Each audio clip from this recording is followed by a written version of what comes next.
We definitely have purpose with the forbidden. Don't do them. And as we're challenged and don't do, we weaken the evil. Imagine if it was something you were challenged, like not to gossip, totally forbidden.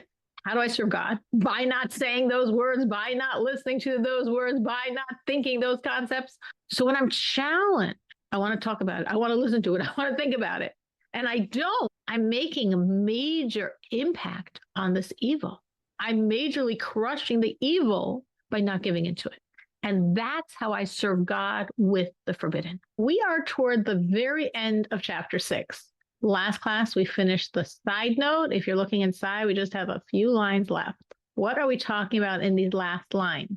Well, what we have previously said in the chapter is, godliness in this world is very, very minimized. We spent a long time last week explaining how minimized. The crunching, the covering over, the crunching more, the covering over, the squeezing, all of these stages and techniques. This world is such a horrible place. Is God here at all? And we said, yes, absolutely. Because within, like those Russian stacking dolls, that core energy of God's infinity, of God's essence and being is here. But on the surface, you see a lot of constriction, and therefore a lot of seeming evil has power.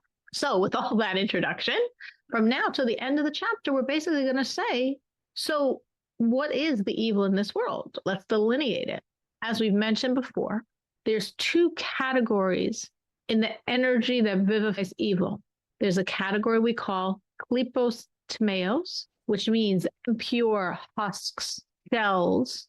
And there's a category we call klipas noiga, which means a husk, a shell, a barrier where the noiga means the shine of God glimmers through. So those are two channels, two spiritual channels through which godliness enters into this world. For godliness to get into this world, it has to go through the whole conveyor belt of klipas noiga, being so constricted and covered over by the klipa, but the klipa that allows the shine of God to penetrate the darkness. And then when it enters this world, it could be encased even more in klipas tmeos, this, again, spiritual, everything here is spiritual, these spiritual shells of such darkness that I can't see the glimmer anymore, which means on a practical basis, it isn't just pretty words, it's very practical. The item which is receiving its life through the channel of klipas tmeos, I can't touch the godliest. I can't see it. I can't touch it. Klipas noiga is like a shell that's edible, like an apple shell. The apple shell covers the apple, but I could bite through the shell, bite through the peel, and get the fruit. As versus klipas tmeos, the walnut shell. I can't bite through that walnut shell. I'll break my teeth and still not get the fruit. So getting the fruit, accessing the godliness, klipas noiga, I can penetrate those barriers. I can access that godliness if I use the item. Item could be a physical item. It could be a thought, a speech, an action. If I use it to serve God, I can pierce through those darkness, those shells, those husks, and I can access and strengthen the godliness. It's a process. When you take something which receives its life from klipas noiga, like my cell phone, like anything permissible in this world, and you're using it to serve God, of course, there's many good things you could do with a phone and many bad things you could do with a phone. We're talking about the good. I'm directly affecting the godliness. I, the Jew, have the ability to shift the godliness of klipas noiga, in this case, my cell phone. I'm strengthening the godliness. It's detaching from the klipa, the shells, getting strengthened, stronger and stronger until it actually ascends to holiness. And what happens to all those shells? They cease to exist because the shells are only existing through the energy of God inside. And when the energy of God is completely gone, ascended, transcended this whole situation, the shells have nothing vivifying them. They're gone. So my cell phone could be receiving its energy from Kiddush, from pure godness, which means klipas noiga that I utilize to serve God. Now, since it's klipas noiga, which goes up and down, depending on the actions of the Jew, if, God forbid, I use the cell phone inappropriately, it will fall back down. But if I continue to use it in a godly fashion, it could be receiving its life from klipas noiga energy that has now ascended to holiness, to Kedusha. for the remainder of this chapter, we're not going to be talking about Klipas Noiga. We're starting Klipas Noiga next chapter, and we're going to talk for a long time. We have a lot to say about Klipas Noiga because Klipas Noiga is the challenge of our existence. The Klipas are spiritual energies, but what they're vivifying is our world. So everything in my world, which means every item in my world, which means everything about me, all of my thoughts, all of my speech, all my actions, all my feelings, everything is either vivified godliness, like my soul, vivified by Klipas Noiga, that channel which covers the godliness but allows it to shine through, allows me to access the godliness. By Klipas Meos, which means I can't touch it at all. I have no way to get through that walnut shell, through that brick wall. I can't access the godliness. How do I use it to serve God? By not doing it. Because anything in our world that's forbidden by God is getting its vitality from Klipas Tmeos, from that brick wall, from that walnut shell where I cannot access the godliness. And anything in our world that's permissible, not innately holy, but permissible, is getting its vitality through Klipas Noiga, through the husks and the shells and the coverings, but the light of God still shines through. I can still access it. And therefore, as I said, I can reach it, detach it from the shell, strengthen it, and it actually ascends to godliness, to Kedusha. And now my cell phone hopefully is in the realm of Kedusha as long as I keep using it for God. So that's our job. That's a big piece of why we're here. The most significant piece of Klipas Noiga we concern ourselves with is ourselves, my body and my animal soul. The body of the Jew and the animal soul of the Jew receives its vitality from Klipas Noiga. The evil inclination of the Jew receives its vitality from Klipas Meos, from that brick wall that I can't access the godliness inside of it, meaning an evil inclination is an angel, but I can't get to that godly. My best hope is to destroy it. And of course, that's what the perfect godly tzaddik does, literally destroys that evil inclination. And that's what will happen for all of us by the complete redemption. So every Jew has an evil inclination, absolute Klipas Tmeos. I can never access the godliness. My best, like the greatest tzaddik, the most perfect godly Jew, destroy it. And if I'm not up to destroying it, try to minimize its energy, because every time you don't give into it, you weaken it more, which is great. My body, my animal soul, Klipas Noiga. Oh, I can do something here. Yeah, I can. I can shift it to godliness. And every time I'm serving God, I am shifting it to godliness. And my godly soul, that's straight godliness. That's the makeup of a Jew. So the arena of challenge is Klipas Noiga. Because Klipas Noiga is where things become nuanced, where I can move it up, or it could fall down. I could do it right, or more right, or less right. There's lots of possibilities. What there's not that much to talk about is anything that receives its vitality from Klipas Tmeos. Because Klipas Tmeos is very simple. Don't. Anything God said no, don't. 365 O's, biblically, thousands more added by the rabbis.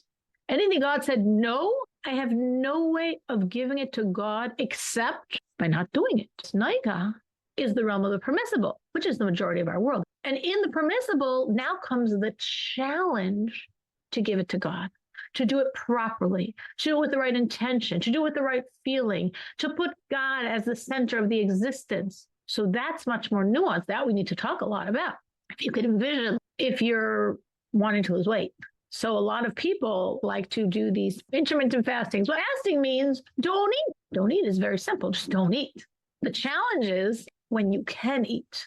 And then eating properly, the right foods, the right quantities, the right times. It's much simpler to not eat than to eat properly. It's much simpler to not. God said, no, that's it. Nothing to talk about. I don't do it. Than to do it for God. And the Alter Rebbe Tanya is writing for us. He's writing for people that want to serve God, that crave this relationship with God. And he's guiding us to access our soul energies so we can do it right. So we can take the permissible and gift it to God. And that gives God the profit, the gain in all of creation. Meaning all of creation is loss, minimization, until you come to planet Earth and you have a Jew. And the Jew takes this klipa, this constriction on God, and the Jew does it right. The Jew uses this item or thought or feeling or action for God. And now a new energy is released. A new energy is existing. And that's the profit. That's the gain. That's the pleasure God has in creation when the Jew does it right. So therefore, now in Tanya, we're almost on chapter 6.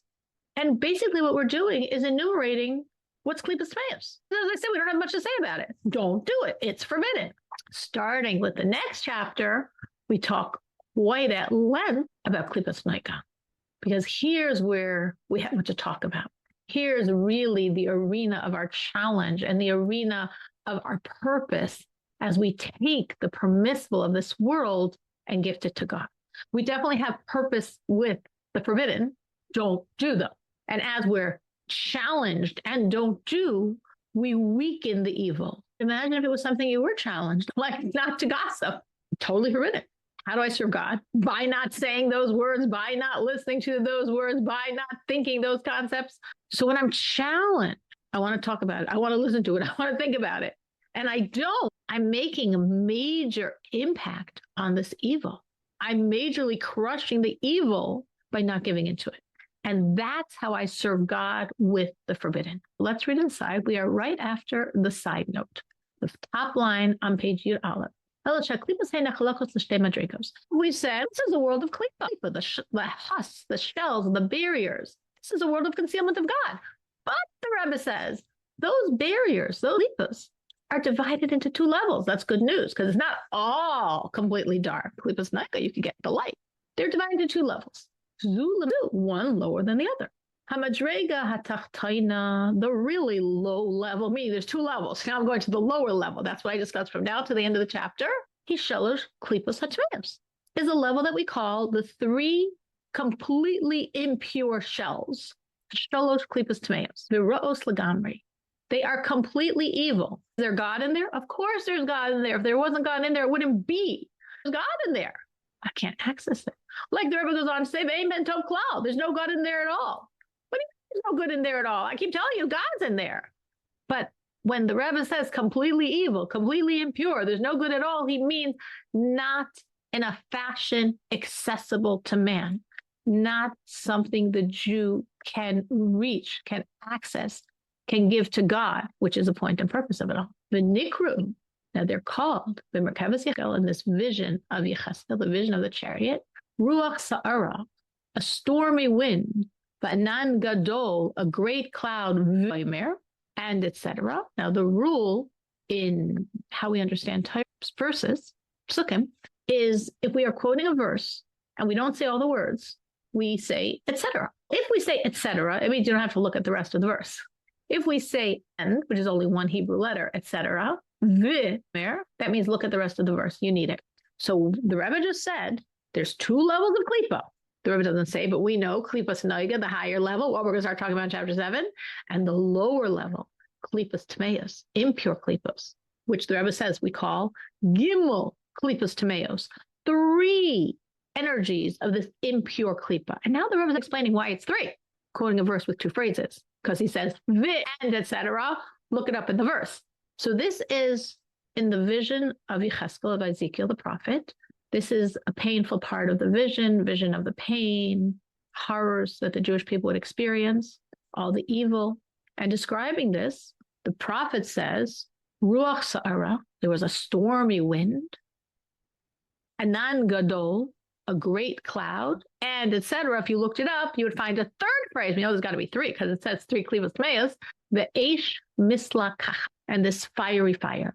So we have this stormy wind, this great cloud, this fiery fire, because the reason why we have Gimel Klipas Tmeos, the reason why we say the three absolutely impure Klipas, shells, husks, darknesses, is because every Klipa is coming from one of the four foundational elements. We started learning about the elements in chapter 1. The four elements: fire, earth, wind, water.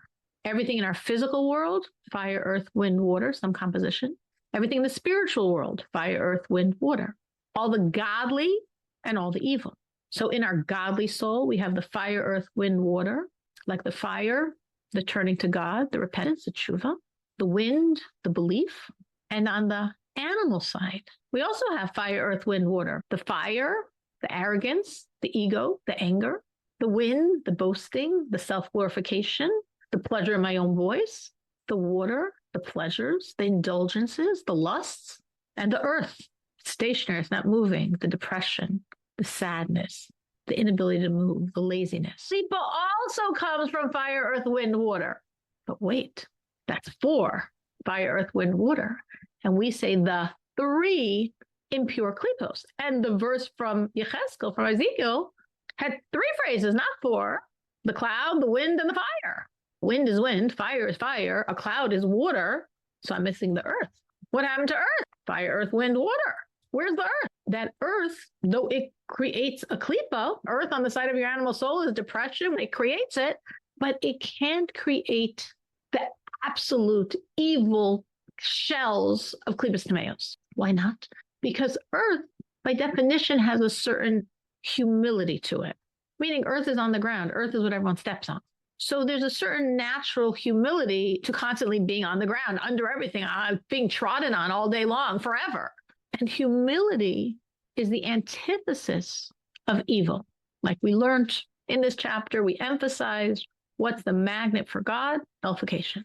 Where is God found? Where there's space for him, where there's nullification. Where is God not found? Where there's ego, because then there's no space for him. You take up all the space yourself. So nullification to God, godly God is found. Hashras Hashchina, the divine presence can rest, can be revealed.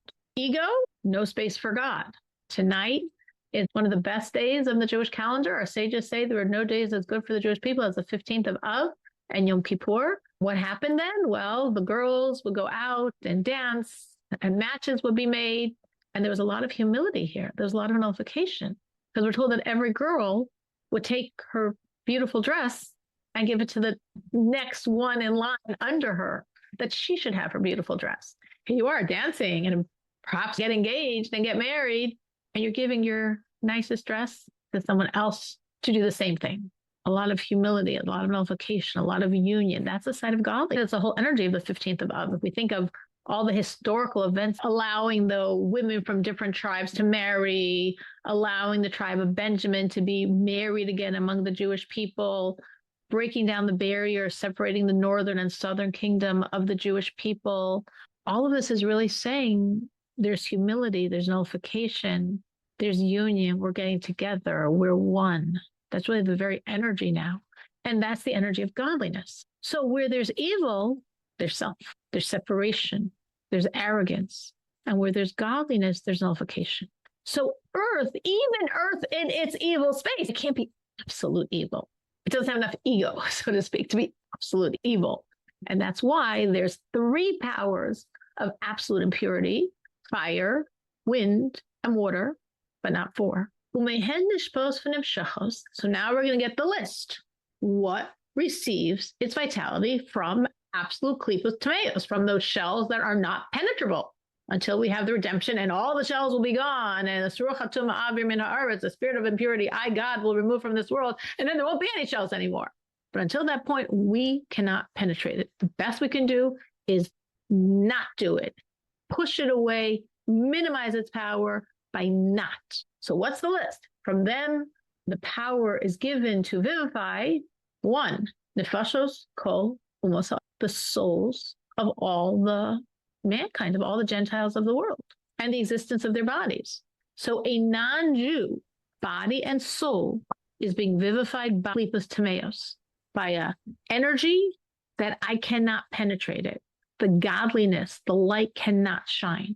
Unlike all regular non-Jews, a non-Jew that's serving God, a Noach Hasidei Umos Ha'olam, the righteous Gentiles of the world, their animal soul is not klipas tameos, it is klipas noiga. The Jew, evil inclination, klipas tameos, body and animal soul, klipas noiga, godly soul, kedusha. The non-Jew, body and soul, klipas tameos, chaside umos ha'olam, the Noachide, the one who is choosing to serve God and connect him by keeping the 7 laws, animal soul, klipas noiga.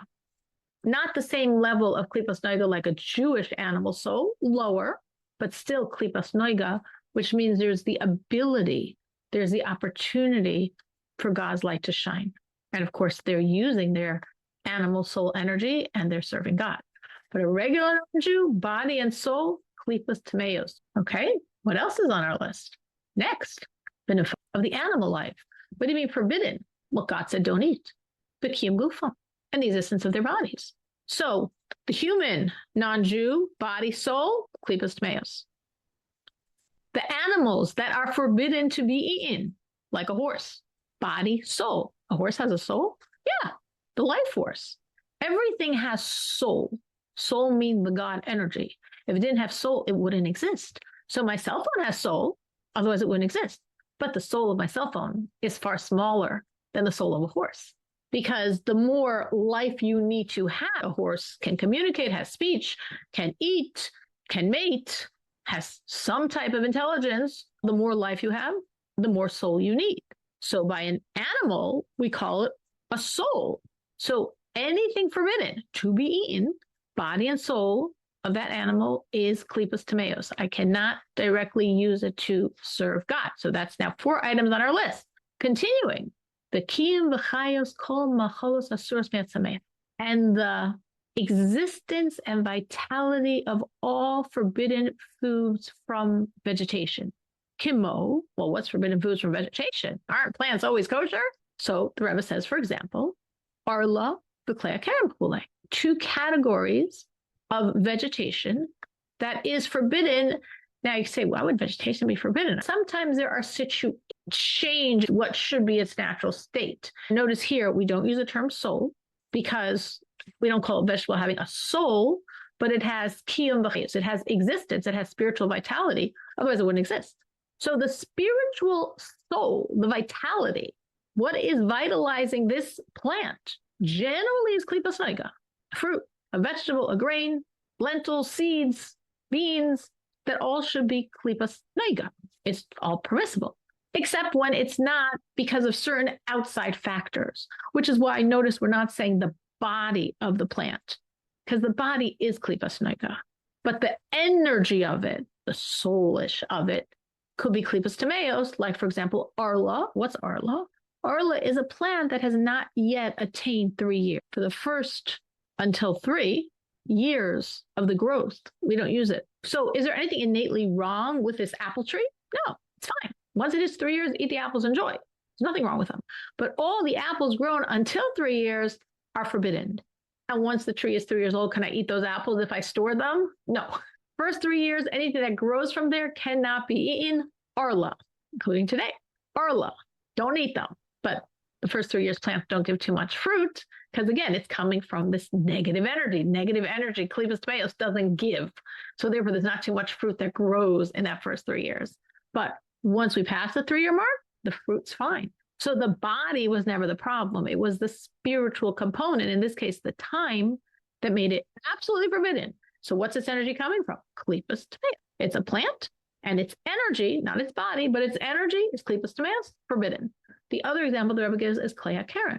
Klei kerem is taking a grain of wheat or barley and grape from the grape plant and planting it together with one throw of the hand. This hybrid of grape with wheat, or crossbreeding grape wheat or grape barley. That's the worst of this concept, which extends also to any crossbreeding of grafting 2 trees, or grafting a vegetable with a tree, or a grain with a fruit. All of that's forbidden. Besides the most critical one, the barley or wheat with the grapes, anything else we can benefit from. We can eat it. You can buy it in the supermarket. It's not a problem, but it's forbidden to be grown. And therefore, there is this energy in it that's forbidden that comes from klipas tmeos. In the world of vegetation, basically, was klipas noga, body and spiritual energy, except these rare situations where God said, for these extenuating outside reasons, the spiritual energy is forbidden, and therefore don't eat it.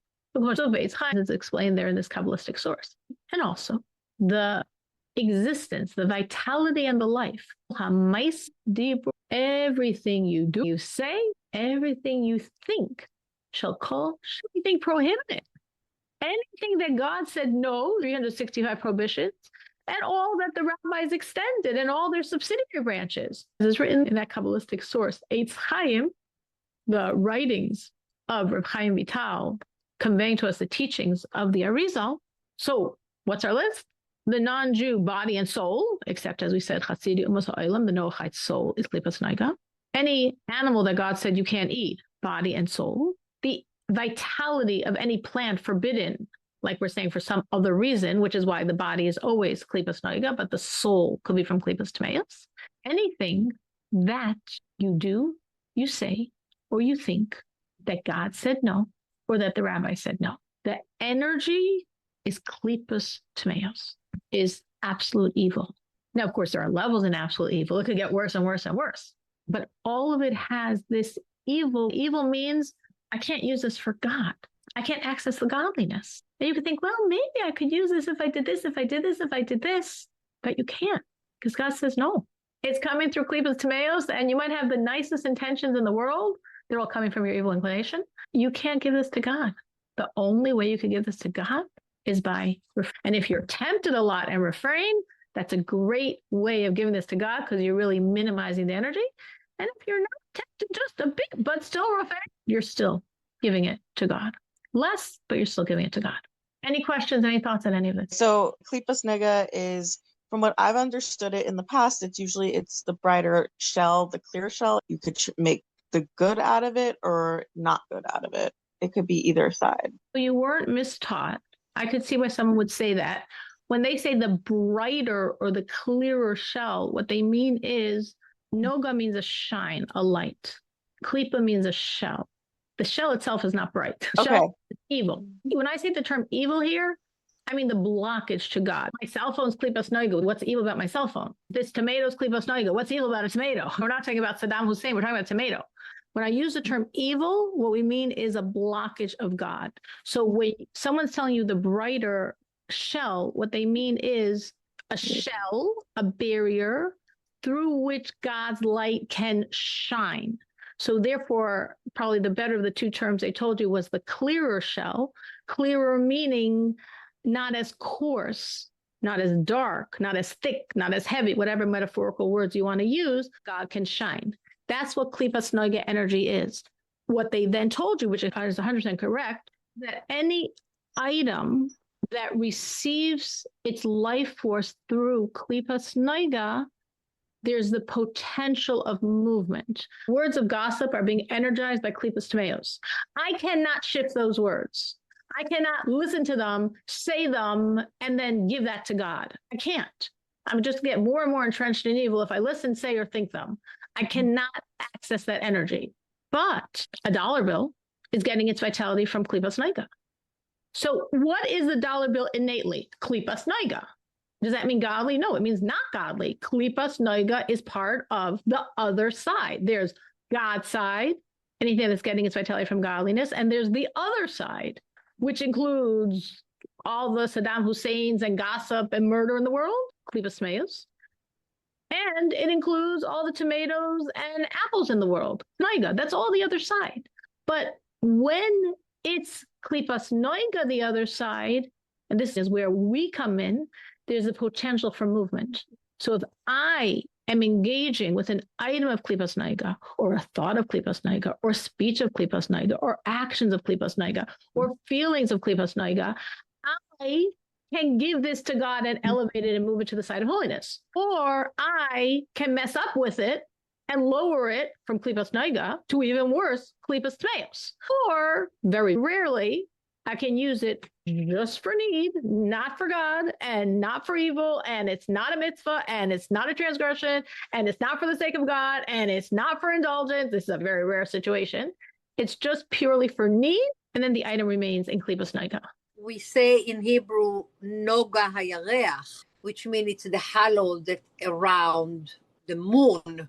So you mean that like fruits and things like that have this light around them, like a halo? So the Noga, the light, the mist, the glow, we're using the term Noga, this shine, because the most common metaphor we use for God, especially in the Hasidic thought, is light, or Ein Sof Baruch Hu, the infinite light of God. So God's a light, light's physical, God's not physical, true. But in our physical world, the most mystical, spiritual thing we have in the physical world is light. And therefore light symbolizes God. Light is not God. Light is a physical entity, but it symbolizes God as being the most mystical thing in a physical world. Within that, then means the shine, the glow of godliness coming through the filters, the evil. Can you repeat how something remains in Noiga? Yes, it's a very unusual situation. The only time a Jew can ever interact with Noiga and it stays Noiga is if a Jew is doing something only for need, meaning we almost never do something just for need. Whenever we deal with this world, we're generally raising it or lowering it because generally we're doing a mitzvah with it, we're doing commandment with it, or we're doing it for the sake of heaven, or it's part of a service of God, all of which raises from Klipas Noiga to Kedusha. Or the other side, we're doing it for an indulgence, we're doing it for self-gratification, we're doing it for taiva, a desire, we're doing it for transgression, and then we lower it deeper in Klipas Noiga or Klipas Tmeos. But if someone used something of this world that was permissible, and they had nothing for God involved, and they had nothing of indulgence or transgression involved, that's what we call need. And when if a person does this, the item stays. It didn't shift at all. Like when you brush your teeth. Some people might say it's an indulgence, depends what it means to them brushing their teeth.